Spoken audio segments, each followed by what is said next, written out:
نے رکھی تھی کہ فرض نماز کے لیے بندہ جب مسجد میں آتا ہے اس کے لیے وضو بناتا ہے، اس کا اجر و ثواب اور فضیلت کتنی ہے۔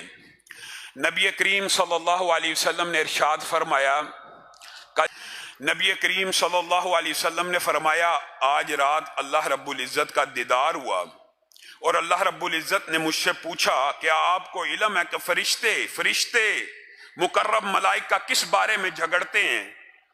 تو میں محمد صلی اللہ علیہ وسلم نے کہا ہاں مجھے علم ہے، کفارات کے بارے میں جھگڑتے ہیں، اور کفارات میں سے ایک بات کل آپ کے سامنے رکھی تھی، وہ یہ ہے کہ اس وقت وضو کیا جائے جس وقت وضو کرنا مشکل لگ رہا ہو۔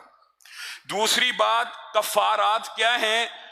با وضو ہو کر مسجدوں کی طرف با جماعت نماز کے لیے چل کے آنا، اس بارے میں فرشتے آپس میں جھگڑا کرتے ہیں کہ میں نے اس بندے کا اجر و ثواب لکھنا ہے، دوسرا کہتا ہے نہیں میں لکھوں گا، تیسرا کہتا ہے نہیں میں لکھوں گا۔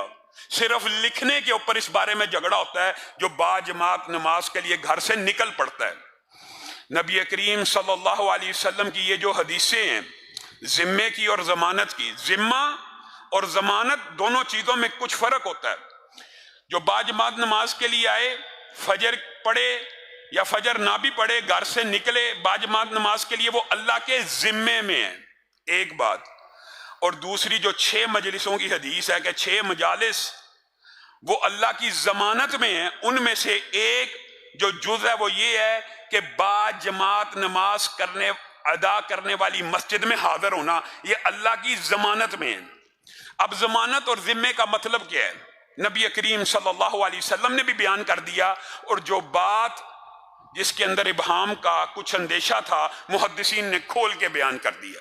نبی کریم صلی اللہ علیہ وسلم خود ارشاد فرماتے ہیں اس سے مراد یہ ہے عاش بخیر و مات بخیر، اگر زندہ رہے گا تو اللہ تعالیٰ خیر خیریت سے زندہ رکھے گا، اور اگر مر جائے گا خیر خیریت سے موت دے گا۔ بچہ رکھا مسجد میں آ گیا وضو کر کے، وہ کس حالت میں ہے؟ نماز کی حالت میں۔ جو نماز کے انتظار میں بیٹھا ہے وہ نماز کی حالت ہی میں ہے، اور فرشتے اس کے لیے مغفرت کی اور رحمت کی دعا کر رہے ہیں۔ ابو عبد الرحمن بیمار ہو گئے، نزع کا عالم ہے، مسجد میں بیٹھے ہوئے ہیں، اپنا بستر آپ کو پتا انہوں نے تو مسجد ہی میں لگا لیا تھا کہ میں نے پوری زندگی مسجد میں گزارنی ہے۔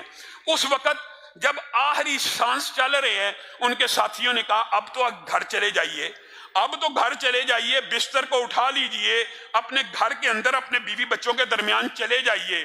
اس عالم میں جب نزع لگی ہوئی ہے، موت کا وقت قریب ہے، اچانک سیدھے ہو کے بیٹھتے ہیں اور کہتے ہیں میں نے رسول اللہ کا یہ فرمان سنا تھا جو مسجد میں نماز کے انتظار میں بیٹھتا ہے وہ حالت نماز میں ہوتا ہے، اور میں یہ چاہتا ہوں میرے رب سے ملاقات ہو تو میں نماز کی حالت میں دنیا سے جاؤں۔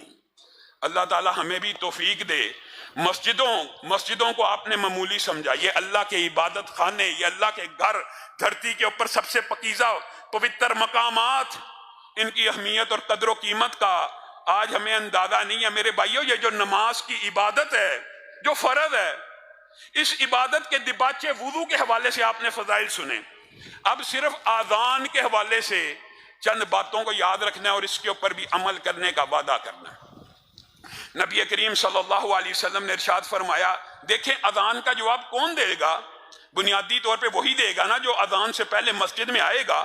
دکان پہ بیٹھا ہوا ہے، آدھی اذان سنی آدھی نہ سنی، کوئی الفاظ کان میں پڑے کوئی نہ پڑے۔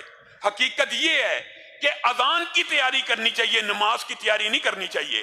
اذان کی تیاری کر کے بندہ گھر سے نکلے، اذان بھی پا لیتا ہے، اقامت بھی پا لیتا ہے، اور اس کے اندر فضائل کیا ہیں؟ اذان اور اقامت کے مابین کی ہوئی دعا اللہ قبول فرماتے ہیں اور رد نہیں کرتے۔